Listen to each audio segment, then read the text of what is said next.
I try to listen very carefully to folks at home, and I would not quarrel with my friend from Alabama in saying that it's very clear to me, and it's been clear to me for a long time, that Missourians were very, very worried about spending in the federal government. In fact, my friend from Alabama, I started working on this before, if you can say that we were trying to cut spending before cutting spending was cool. He and I were working this floor for votes to try to do something about spending long before last November's election. Yes? I thank the senator for recalling that event, and I know you've continued with another proposal, working with across the aisle to have a proposal that has potential to be more effective than even the one that we worked on last year together. So I thank the senator for being willing to work in a way that could be effective to do better. Thank you. Thank you, Mr. President. And I thank my friend from Alabama. There is nothing wrong with walking across the aisle and finding common ground. And frankly, it's kind of what I thought would be common when I came to the United States Senate. That's kind of what I'd learned in the history books, that would be common.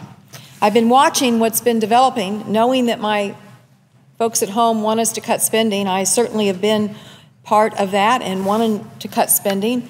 And I've watched this debt ceiling approach, and it's like watching a movie and watching a car driving along, and you're like in a camera above it, and you see what's ahead, and you see this cliff. And you see this car driving towards this cliff.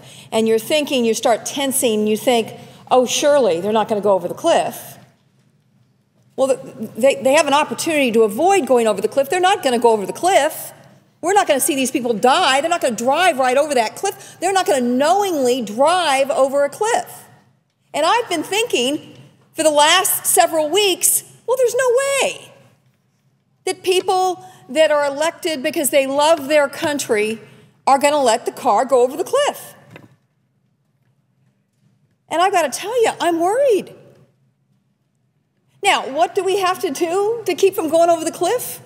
Make no mistake about it, it's a cliff.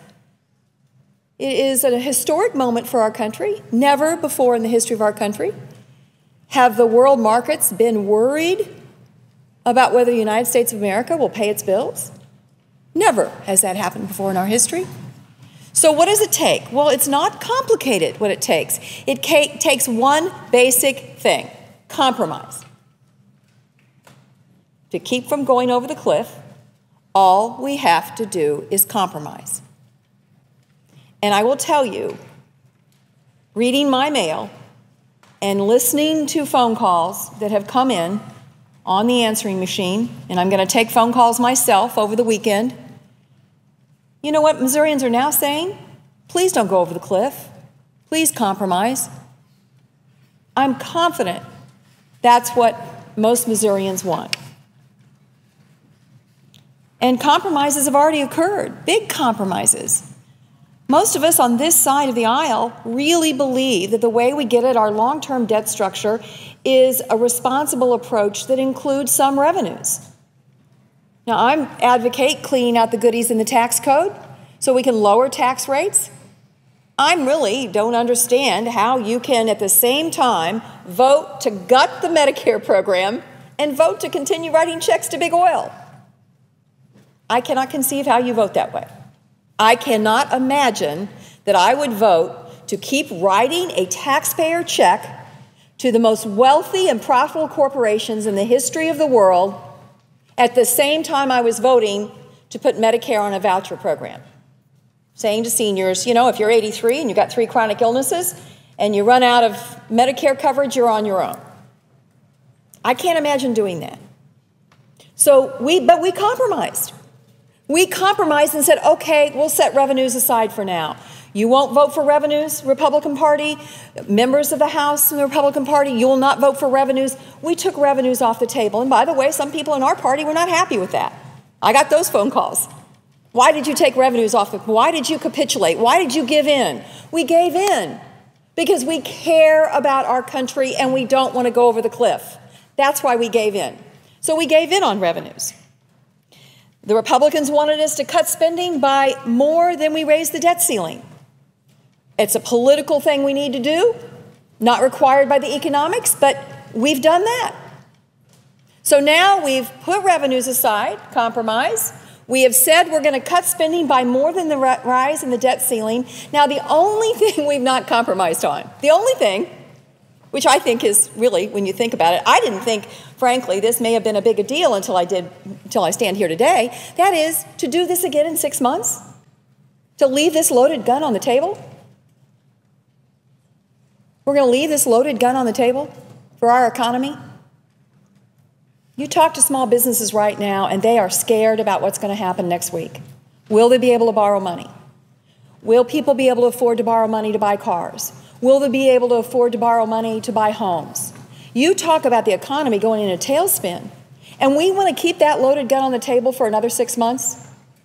There is no way we can provide the certainty in this kind of economic climate if we leave the loaded gun on the table. So the only thing that we've not agreed to that's in the Boehner plan, well, it depends on which plan it is. They keep changing it to try to get enough votes, but I don't know what it is today. But the only thing that we really are not going to budge on is saying to this country and our business community and our job creators, we're going to kill job creation for sure for the next 6 months by telling you we want to repeat this ridiculous exercise in 6 months. We're not going to do that. And the irony is the people who want us to do that are the people who have been preaching certainty. We've got to have certainty. By the way, let's do this again in 6 months. We've got to have certainty. It's really important we do this again in 6 months. Now, I know that the leader is working on trying to get a compromise today, and I'm confident that before the day is over, there'll be some kind of compromise that'll be before this body that we'll have a chance to vote on. And I will tell you this.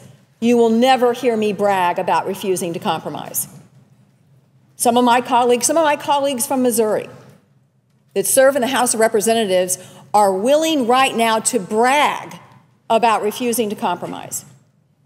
They're willing to say it's a good thing to go off the cliff. I will never brag about refusing to compromise because I don't think that's what we do here. You look back in history, and America's brightest moments usually happened around the table of compromise.